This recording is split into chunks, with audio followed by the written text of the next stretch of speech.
Bismillahirrahmanirrahim. Alhamdulillahi Rabbil Alamin. Wassalatu wassalamu ala Rasulillah wa ba'd. Assalamualaikum warahmatullahi wabarakatuh. May tanong dito. Sabi ng Ustad, paano naman kung nagtatrabaho sa isang establishment tulad ng department store na may mga alak? So, subhanallah, ito yung pagsubok sa atin sa Pilipinas.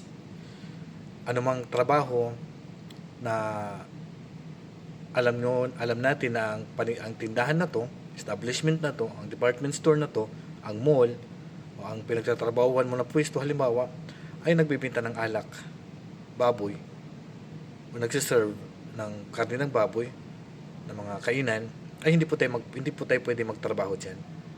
Pangkalahatan, nagpapariba, nagpa-5-6, nagpapatubo ng haram, nagpapa-interest, nagbibenta ng alak, nagbibenta ng baboy, pangkalahatan, hindi po tayo pwede magtrabaho dito.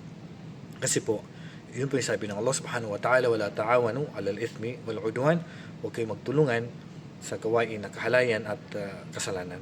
So, kasalanan po yung mga gawain na yun na napopromote mo kasama ka sa pagbibenta ng bagay na ipinagbawal sa batas ng Islam. So, naway, pagkalooban tayo ng Allah subhanahu wa ta'ala ng trabaho na halal, walang halong haram at walang halong pakikipagtulungan sa mga gawaing pinagbawal. Allahu alam. Assalamualaikum warahmatullahi wabarakatuh.